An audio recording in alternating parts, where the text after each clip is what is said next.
اس کا جادو چل رہا ہے، ان کے سامنے لاکھوں کی فوج بھی نہیں ٹھہر سکتی۔ سنا ہے دل کے بڑے نرم ہیں، جو ان کے آگے ہتھیار ڈال دیتے ہیں انہیں وہ گلے لگا لیتے ہیں۔ جس شہر میں ان کا مقابلہ ہوتا ہے اس شہر کی اینٹ سے اینٹ بجا دیتے ہیں، کسی کو زندہ نہیں چھوڑتے، لڑنے والوں کو پکڑ کر لے جاتے ہیں۔ دبی دبی ایسی آواز بھی سنائی دیتی تھی۔ معزز ناظرین، ہماری آپ سے ایک چھوٹی سی گزارش ہے کہ ہمارے چینل پر اب تک نئے ہیں تو ہمارے چینل کو سبسکرائب کر دیں، ساتھ بیل آئیکن کے بٹن پہ کلک لازمی کریں اور ویڈیو کو پورا واچ کریں۔ مذہب ان کا سچا معلوم ہوتا ہے، وہ اللہ اور اس کے رسول صلی اللہ علیہ وسلم کو مانتے ہیں، یہی ان کی طاقت ہے، جنون سے لڑتے ہیں۔ ان لوگوں پر جو حیرت اور دہشت طاری ہو گئی تھی اس میں وہ حق باجانب تھی۔ تم لوگ بصرہ کو بھی نہیں بچا سکو گے۔ جبلہ بن الیمم قہر بھرے لہجے میں اپنے سالاروں سے کہہ رہا تھا، تمہاری بزدلی کو دیکھ کر میں نے رومیوں کو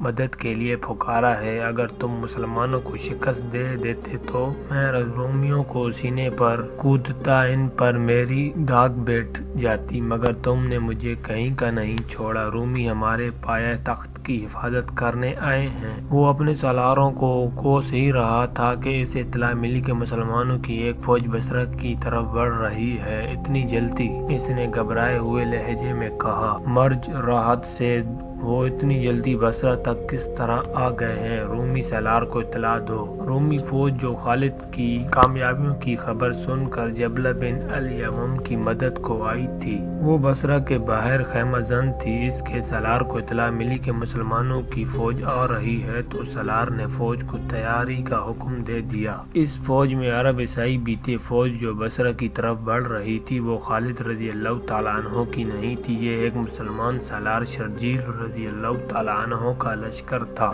جس کی نفری 4000 تھی۔ مسلمان لشکر جو شام کی فتح کے لیے بھیجا گیا تھا یہ اس کا حصہ تھا۔ خلیفۃ المسلمین رضی اللہ تعالیٰ عنہ کے احکام کے مطابق سالار ابو عبیدہ رضی اللہ تعالیٰ عنہ نے لشکر کے دوسرے حصوں کو بھی یکجا کر کے اپنی کمان میں لے لیا تھا۔ بصرہ پر شرجیل بن حسنہ رضی اللہ تعالیٰ عنہ کے حملے کا پس منظر یہ تھا کہ خلیفۃ المسلمین نے ابو عبیدہ کو ایک خط لکھا تھا، میں نے خالد بن ولید کو یہ کام سونپا ہے کہ رومیوں پر چڑھائی کرے، تم پر اس کی اطاعت فرض ہے، کوئی کام اس کے حکم کے خلاف نہ کرنا۔ میں نے اسے تمہارا امیر مقرر کیا ہے۔ مجھے احساس ہے کہ دین کے باقی معاملات میں تم خالد سے بہتر ہو اور تمہارا رتبہ اونچا ہے، لیکن جنگ کی جو مہارت خالد کو ہے وہ تمہیں نہیں۔ اللہ ہم سب کو صراط المستقیم پر چلنے کی توفیق دے۔ خالد کو اس لشکر کا سالار اعلیٰ مقرر کیا گیا۔ جس وقت خالد رضی اللہ تعالیٰ عنہ اپنے رستے میں آنے والی تمام رکاوٹوں کو کچلتے جا رہے تھے، اس وقت ابو عبیدہ رضی اللہ تعالیٰ عنہ فارغ بیٹھے تھے۔ خالد نے جب راحت کے مقام پر بھی دشمن کو شکست دے دی تھی تو ابو عبیدہ رضی اللہ تعالیٰ عنہ نے اپنے سالاروں کو بلایا۔ اس وقت ابو عبیدہ رضی اللہ تعالیٰ عنہ کے دستے دریائے یرموک کے شمال مشرق میں ایک مقام حوران میں تھے۔ ان کے ماتحت 2 سالار تھے، ایک شرجیل بن حسنہ اور دوسرے یزید بن ابی سفیان۔ رفیق ابو عبیدہ نے دونوں سالاروں سے کہا، ہم کس طرح شکر ادا کریں اللہ تبارک و تعالیٰ کا جو ابن ولید کو رستے میں آنے والے ہر دشمن پر حاوی کرتا آ رہا ہے؟ کیا تم نے نہیں سوچا کہ ہم ابن ولید کے کسی کام نہیں آ رہے؟ وہ جوں آگے بڑھتا جا رہا ہے اس کی مشکلات خطرناک ہوتی جا رہی ہیں، اس کا لشکر تھک کر بے حال ہو چکا ہوگا۔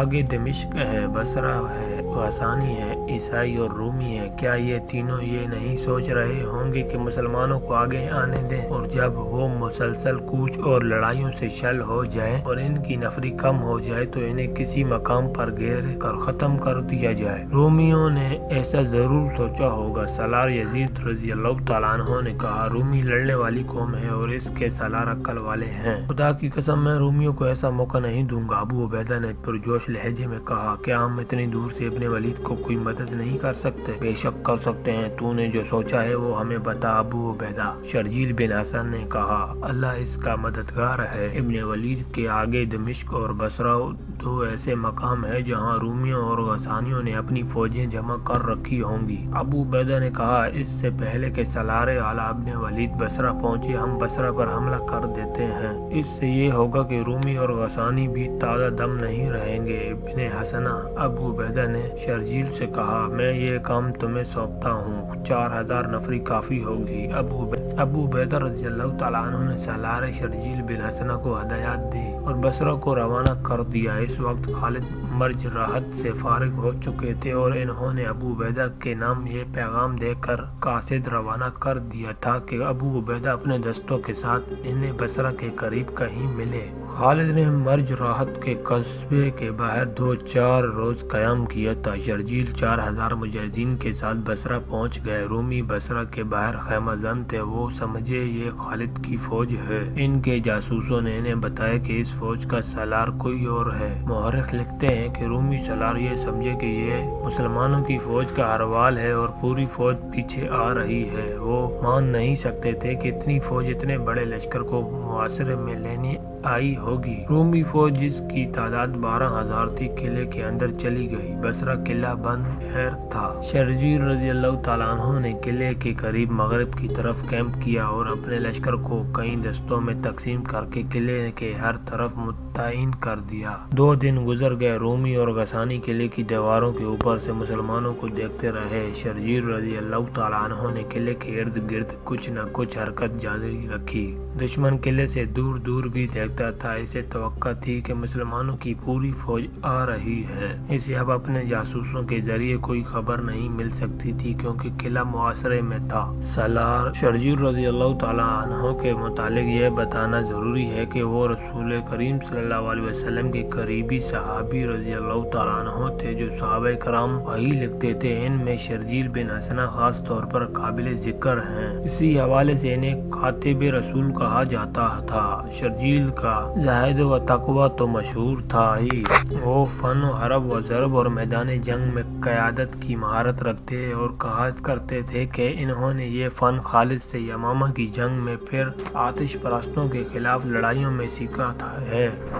मुआसरा बसरा के वक्त इनकी उम्र 70 साल से कुछ ही कम थी। जज्बे और जोश व खरोश के लिहाज से वो जवान थे और इनकी शाह सवारी और तेगजनी जवानों जैसी ही थी। मुआसरे का तीसरा दिन था। रोमियो को यकीन हो गया कि मुसलमानों की नफरी इतनी ही है जिसने मुआसरा कर रखा है। अगर मजीद फौज ने आना होता तो अब तक आ चुकी होती। चुनाचे इन्होंने अपनी 12000 नफरी की फौज बाहर निकाली।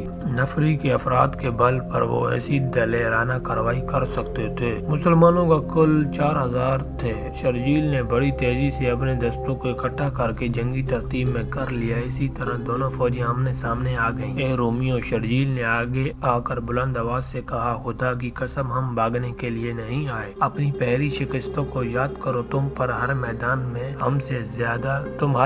में हमसे ज्यादा थे। खून खराबे से तुम बचते क्यों नहीं? हमारी शरायतें सुन लो और अपने शहर और अपनी आबादी को तबाही से बचा लो। हम शिकस्त खाने के लिए बाहर नहीं आए। रूमी सलार ने आगे आकर कहा, वापस चले जाओ और जिंदा रहो। वो कोई और थे जिन्होंने तुमसे शिकस्तें खाई हैं। खुदा की कसम हम लड़ाई से मुंह नहीं मोड़ेंगे। शर्जील ने ऐलान किया, लेकिन तुम्हें एक मौका देंगे कि सोच लो। आगे आओ और हमारी शरायतें सुन लो। मुकालमों और ललकार का तबादला हुआ और रोमी सलारों ने शरायत पर बातचीत करने के फैसला कर लिया। इनका सिपा सलार आगे आ गया। इधर से शर्जील बिन हसना के आगे गए। बोले, मुसलमान सलार। रूमी सलार ने कहा, अपनी शरायत बता। इस्लाम कबूल कर लूं। शर्जील ने कहा, ये मंजूर नहीं तो जजिया अदा करो। ये भी मंजूर नहीं तो लड़ाई के लिए तैयार हो जाओ। हम अपना मजहब नहीं छोड़ेंगे और हम जजिया नहीं देंगे। लड़ाई के लिए हम तैयार हैं। इसके साथ ही रूमी सलार ने मुसलमानों पर हमले का हुक्म दे दिया। रोमियों की तादाद 3 गुना थी। शर्जील ने अपने 4000 मुजाहिदीन को जंगी तरतीब में सफ आरा कर रखा था।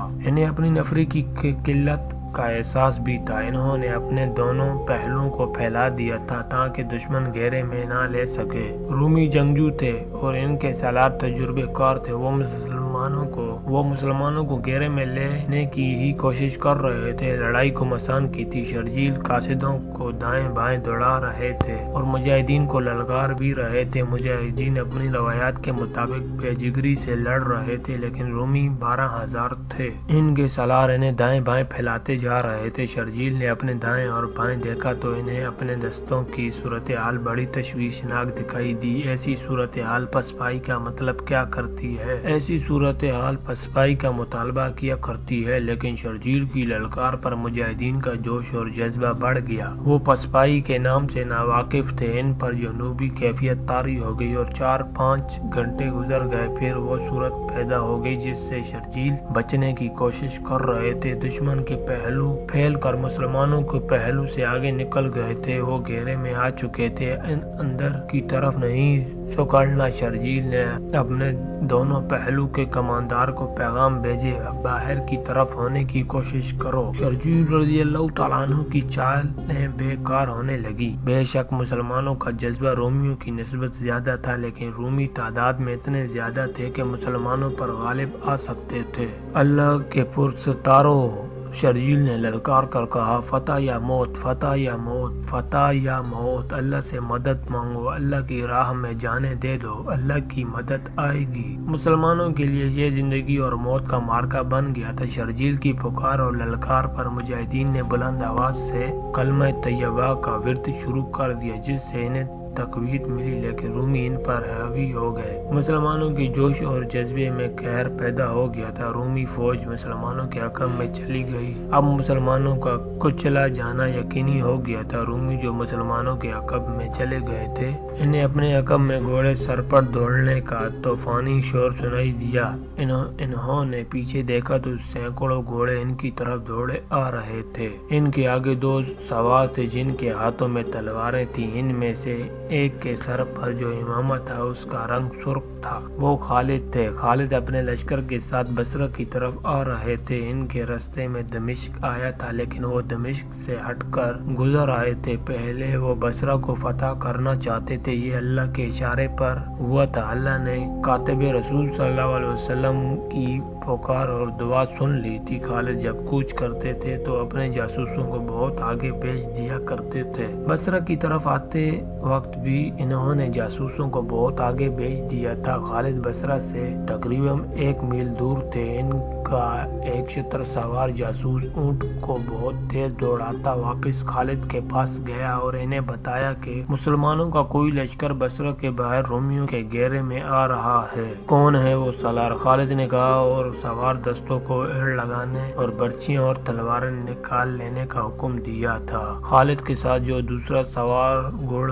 सवारों के आगे आगे आ रहा था वो खलीफतुल मुस्लिमीन रज़ियल्लाहु तआला अन्हु का बेटा अब्दुर्रहमान था। इसने अल्लाहु अकबर का नारा लगाया। रूमियों ने मुकाबले ना सोची। इनके सलारों ने तेजी से दिखाई, अपने पहलू दस्तों को पीछे हटा लिया और अपने तमाम दस्तों को किले के अंदर ले गए। इनका मुसलमानों की तलवारों से कट जाना यकीनी था। किले में वो दाखिल होते होते मुसलमानों ने इनका ताक़ुब किया और कई रूमियों को खत्म कर दिया। किले के दरवाजे बंद हो गए। खालिद गुस्से में थे। इन्होंने एक हुक्म ये दिया कि जख्मियों और लाशों को संभालो और दूसरा हुक्म ये कि तमाम लश्कर इकट्ठा किया जाए। इन्होंने सलार शर्जील बिन हसना को बुलाया। वलीद के बेटे शर्जील ने आते ही खालिद से कहा, खुदा की कसम तू अल्लाह की तलवार है, तू अल्लाह की मदद बनकर आया है, लेकिन तूने ये क्या किया है बिन हसना? खालिद ने गुस्से से कहा, क्या तू ये नहीं जानता कि ये कस्बा दुश्मन का मजबूत किला है और ये बेशुमार फौज होगी? क्या इतनी थोड़ी नफरी से तू ये किला सर कर सकता था? मैंने अबू उबैदा के हुक्म की तामील की है। इब्ने वलीद शर्जील ने कहा। आह अबू उबैदा, खालिद ने आह लेकर कहा, मैं इसका एहतराम करता हूँ। वो मुत्तकी व परहेजगार है, लेकिन मैदान जंग को वो अच्छी तरह नहीं समझता। मौरिख वक्तदी लिखता है कि अबू उबैदा को सब खसूसन खालिद रज़ियल्लाहु तआला अन्हु बुजुर्ग व बरतर समझते थे, लेकिन जिस नौइयत की लड़ाइयाँ जारी थीं इनके लिए अबू उबैदा मौजूद नहीं थे, लेकिन जहाँ नफरी की कमी थी वहाँ सलारों की भी कमी थी। बहरहाल मौरिख लिखते हैं कि अबू उबैदा जज्बे और हौसले में किसी से पीछे नहीं थे और वो बड़ी तेजी से तजुर्बा हासिल करते जा रहे थे। बसरा पर इनका हमला जुर्रतमंद नाकदाम था। खालिद किले के बाहर अपनी और शर्जील रज़ियल्लाहु तआला अन्हु की नफरी का हिसाब कर रहे थे और ये मालूम करने की कोशिश भी कर रहे थे कि किले के अंदर कितनी नफरी है। मुसलमानों के हाथ में चंद एक रूमी सिपाही आ गए थे जो जख्मी थे। खालिद के लश्कर के आ जाने से मुसलमानों की नफरी 13,000 के करीब हो गई थी, लेकिन रूमी یوں غسانیوں اور عیسائیوں کی تعداد دگنی سے بھی زیادہ تھی۔ کیا تم بھی ڈر کر بھاگ آئے ہو؟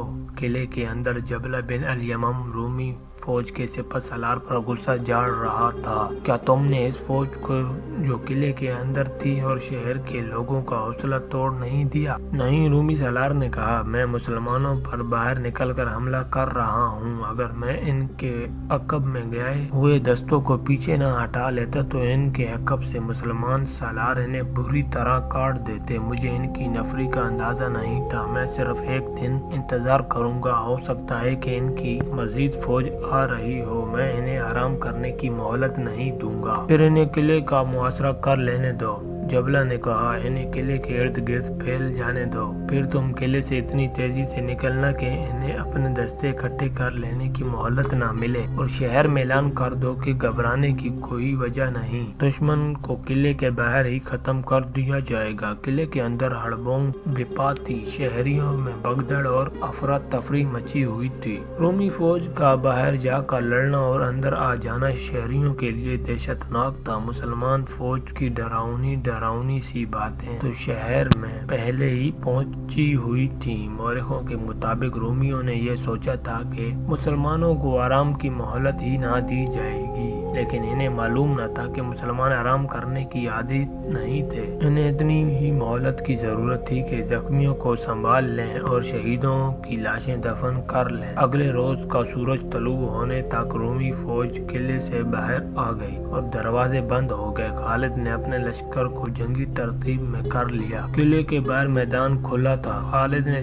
حسب معمول اپنے لشکر کو 3 حصوں میں تقسیم کر دیا۔ قلب کی کمان اپنے پاس رکھی۔ اب چونکہ انہیں شرجیل کے 4000 مجاہدین مل جانے سے ان کے پاس نفری کچھ زیادہ ہو گئی تھی، اس لیے انہوں نے قلب کو محفوظ کرنے کے لیے ایک دستہ قلب کے آگے رکھا۔ اس دستے کی کمان خلیفۃ المسلمین کے بیٹے عبد الرحمن بن ابو بکر رضی اللہ تعالیٰ عنہ کے پاس تھی۔ ایک پہلو کے دستے کو سالار رفع بن امیرہ اور دوسرے پہلو کے سالار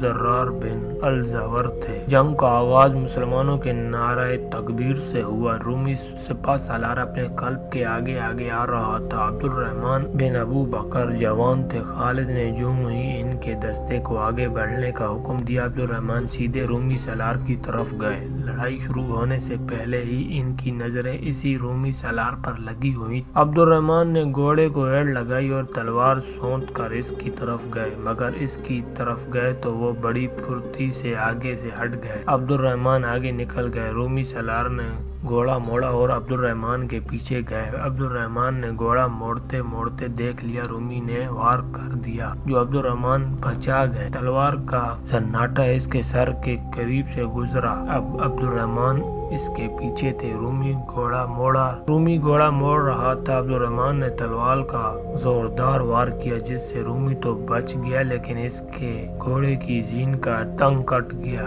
اور ضرب گھوڑے کو بھی لگی۔ گھوڑے کا خون پھوٹ آیا اور وہ رومی کے قابو سے نکلنے لگا۔ رومی تجربہ کار جنگجو تھا، اس نے بڑی مہارت سے گھوڑے کو قابو میں رکھا اور اس نے وار بھی کیے۔ عبد الرحمن نے ہر وار بچایا اور انہوں نے رکابوں میں کھڑے ہو کر وار کیے تو رومی گھبرا گیا۔ اس کے آہنی خود اور ذرہ نے اسے بچا لیا، لیکن اپنی ایک ٹانگ کو نہ بچا سکا۔ گھٹنے کے اوپر سے اس کی ٹانگ زخمی ہو گئی۔ تابڑ توڑ وار اسے مجبور کرنے لگے کہ وہ بھاگے اور وہ بھاگ اٹھا۔ اسے اپنی جان کا غم تھا یا نہیں؟ اسے خطرہ یہ نظر آ رہا تھا کہ وہ گر پڑا تو اس کا سارا لشکر بھاگ اٹھے گا۔ یہ سوچ کر وہ اپنے لشکر میں غائب ہونے کی کوشش کرنے لگا۔ عبد الرحمن اس کے تعاقب سے نہ ہٹے۔ وہ ان کے ہاتھ تو نہ آیا، لیکن اپنے لشکر کی نظروں سے بھی اوجھل ہو گیا۔ خالد نے رومیوں پر اس طرح حملہ کیا کہ سالار رفع بن عمیرہ اور سالار زرار بن الزور کو حکم دیا کہ وہ باہر کو ہو کر رومیوں پر دائیں اور بائیں سے تیز اور شدید حملہ بولے۔ مجاہدین شدید کا مطلب سمجھتے تھے۔ مورخوں کی تحریروں کے مطابق یہ حملہ اتنا تیز اور اتنا سخت تھا جیسے مجاہدین تازہ دم ہو اور ان کی تعداد دشمن سے دگنی ہو۔ دونوں سالاروں کے دستے دیوانگی کے عالم میں حملہ آور ہوئے۔ مورخ وقت मुक्तदी और इब्ने कुतैबा लिखते हैं कि सलार ज़र्रार बिन अल-ज़बर ने जोश में आकर अपनी जरा उतार फेंकी। ये हल्की सी थी लेकिन जो लाई का आवाज था और गर्मी अरूज पर थी। ज़र्रार ने गर्मी से तंग आकर और लड़ाई में आसानी पैदा करने के लिए जरा उतार दी थी। इन्होंने अपने दस्ते को हमले का हुक्म दे दिया। इनका घोड़ा अभी दुश्मन के करीब नहीं पहुंचा था कि इन्होंने कमीज भी उतार फेंकी। इस तरह इनका ऊपर का धड़ बिल्कुल नंगा हो गया। ऐसी खूनरेज लड़ाई में जरा जरूरी थी और सर की हिफाजत और ज्यादा जरूरी थी, लेकिन ज़र्रार बिन अल-ज़बर ने अपनी जान हथेली पर रख ली थी। इन्हें इस हालत में देखकर इन दस्तों में कोई और ही जोश पैदा हो गया। ज़र्रार दुश्मन को ललकारते और टूट टूट पड़ते थे। इनके सामने जो आया इनकी तलवार से कट गया। वो सलार से पाई बन गए थे। रफा बिन उबीरा ने रोमियों के दूसरे पहलू पर हल्ला बोला था। इनका अंदाज ऐसा गजबनाक था कि दुश्मन पर खौफ तारी हो गया था। खालिद ने जब देखा कि ज़र्रार और रफा ने दोनों पहलू से वैसे ही हल्ला बोला है जैसे वो चाहते थे और दुश्मन के पहलू अकब की तरफ सुकड़ रहे थे, तो खालिद ने सामने से हल्ला बोल दिया। रोमी पीछे हटने लगे, लेकिन पीछे किले की दीवार थी जो दरअसल शहर की पनाह थी। इनके लिए पीछे हटने को जगह ना रही। मुजाहिदीन इन्हें दबाते चले गए। दरवाजे खोल दो, दीवार के ऊपर से कोई चिल्लाया। किले के इस तरफ के दरवाजे खुल गए और रोमी सिपाही किले के अंदर जाने लगे। इन्हें किले में ही पनाह मिल सकती थी। मुसलमानों ने दबाव जारी रखा और रोमी जमकर मुकाबला करते रहे। इनमें से जिससे मौका मिल जाता वो किले के अंदर चला जाता।